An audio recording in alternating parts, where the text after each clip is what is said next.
Khawatir soal ingatan itu wajar banget. Tapi, gimana kalau saya bilang pasrah itu bukan satu-satunya jalan? Ternyata ada loh cara revolusioner buat melawan lupa. Nah, sekarang kita bakal kupas tuntas. Ayo ngaku, siapa yang pernah lupa taruh kunci di mana? Atau tiba-tiba masuk kamar terus bingung, ngapain ya saya kesini? Hehe, kita semua pernah kan? Momen-momen kecil kayak gitu yang bikin kita mikir, ingatan saya kenapa nih? Tenang, Anda nggak sendirian kok. Coba deh lihat daftar ini, mungkin ada yang kena banget sama Anda.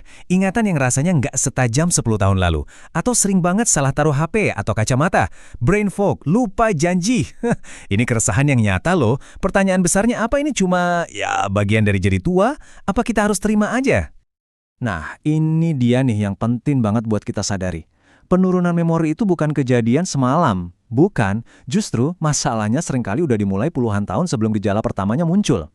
Bisa jadi sejak kita umur 30-an, jauh sebelum kita merasa ada yang salah. Dan yang bikin frustasi itu apa? Ya ini, selama bertahun-tahun, kalau kita ngeluh, jawabannya seringkali, oh wajar kok, kan makin tua. Anda normal.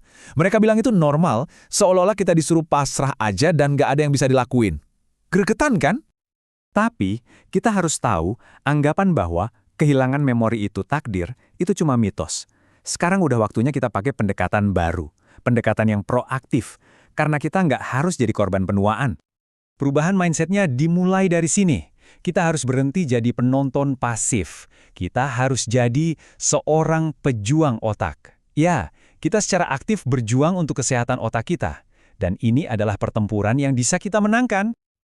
Oke, jadi gimana caranya kita bertarung? Gini, kehilangan memori itu bukan satu musuh tunggal. Anggap aja ini perang dengan banyak front. Dan untungnya, kita punya peta pertempurannya. Kunci buat menang? Namanya Bright Minds. Ini adalah singkatan dari 11 faktor risiko utama yang bisa kasarnya mencuri memori kita. Coba lihat daftarnya, dari B untuk aliran darah sampai S untuk masalah tidur. Anggap aja ini kayak peta intelijen. Kita jadi tahu di mana aja musuh si penurunan memori ini bisa menyerang. Kalau kita udah tahu, kita bisa serang balik langsung ke akarnya.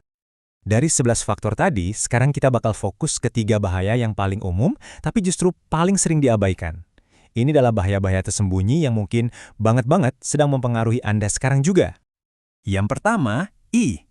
I untuk inflamasi atau peradangan. Eits, tapi ini bukan peradangan kayak jari Anda kepotong terus bengkak ya. Ini peradangan kronis tingkat rendah. Coba bayangin deh, ini tuh kayak ada api kecil yang terus-terusan nyala di dalam otak Anda. Pelan, tapi pasti ngebakar dan merusak sel-sel otak dari waktu ke waktu. Ngeri kan? Dan ini bukan cuma omong kosong. Dengerin deh kata Dr. David Perlmutter. Dia bilang inflamasi itu landasan dari penyakit Alzheimer's, Parkinson, dan penyakit neurodegeneratif lainnya.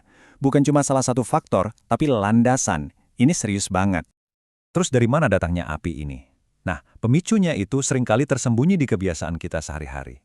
Kesehatan usus yang jelek, penyakit gusi, diet tinggi gula, makanan olahan, semua ini bisa jadi bensin yang menyulut api peradangan di otak kita. Oke, lanjut ke bahaya tersembunyi kedua. T. Untuk toksin. Sadar atau enggak, kita ini hidup di dunia yang penuh bahan kimia. Lingkungan kita sehari-hari, dari sabun yang kita pakai sampai makanan yang kita makan, itu bisa pelan-pelan meracuni otak kita, tanpa kita sadari. Coba deh bayangin. Kata Dr. Daniel Amen, di hasil scan otak, toksin itu nunjukin pola yang dia sebut scalping. Jadi, permukaan otaknya kelihatan gak rata dan bergelombang. Itu artinya apa? Artinya aktivitas otaknya rendah dan gak sehat. Ini bukti visual kerusakannya loh. Dan racun-racun ini ngumpetnya di mana aja? Coba lihat. Ada yang mungkin udah kita duga, kayak alkohol berlebihan atau pestisida. Tapi yang lain, produk perawatan pribadi kita, jamur di rumah, ini bikin kita mikir lagi kan soal apa aja yang masuk ke tubuh kita setiap hari. Dan bahaya tersembunyi yang ketiga, D untuk diabesitas. Ini gabungan dari dua kata, diabetes dan obesitas.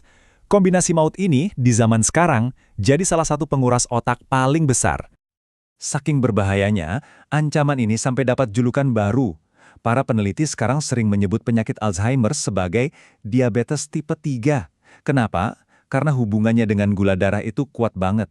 Sampai-sampai di level molekuler, Alzheimer dan diabetes itu kelihatannya mirip banget. Dan ini bukan cuma teori. Datanya jelas banget, lihat deh grafiknya. Makin tinggi indeks massa tubuh seseorang, alias makin gemuk, volume otaknya secara harfiah makin menyusut. Faktanya, otak orang yang obesitas itu bisa kelihatan 16 tahun lebih tua dari umurnya. Jadi, ngatur berat badan itu bukan lagi soal penampilan, tapi soal menyelamatkan otak. Oke, kita udah bahas masalahnya, bahayanya. Mungkin kedengerannya agak serem ya, tapi sekarang mari kita lihat sisi baiknya. Kita lihat buktinya. Gimana sih cara kerja Bright Minds ini di dunia nyata? Kita lihat kisah suksesnya. Ini Steve. Dia seorang CEO umur 60 tahun dengan riwayat keluarga Alzheimer yang kuat. Dia takut banget karena merasa ingatannya mulai menurun. Tapi, lihat perbedaannya. Setelah ikut program ini, dia merasa lebih tajam, ingatannya membaik, dan dia jadi penuh harapan. Dia bahkan ngajarin anak-anaknya soal kesehatan otak. Luar biasa kan? Nah, ini dia cetak biru kemenangan Steve. Dia nggak asal-asalan. Dia menyerang secara sistematis. Untuk masalah aliran darah, dia olahraga dan atur pola makan. Untuk inflamasi, dia perbanyak omega 3. Untuk toksin, dia ganti ke produk organik. Tiap masalah ada solusinya yang jelas dan tertarget. Ini bukti kalau kerangka ini benar-benar praktis. Poin pentingnya apa? Ini bukan cuma soal Steve.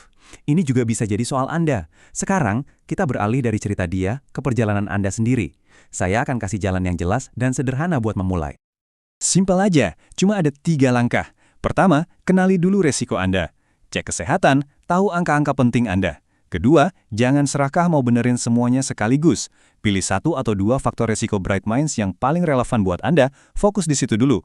Dan ketiga, yang paling penting, ambil tindakan. Mulai 1 kebiasaan sehat baru hari ini. Cuma 1, entah itu jalan kaki, makan sayur organik, atau belajar hal baru. Gampang kan? Sebagai penutup, saya mau ninggalin Anda dengan satu pemikiran ini. Ketika Anda berhenti belajar, otak Anda mulai mati.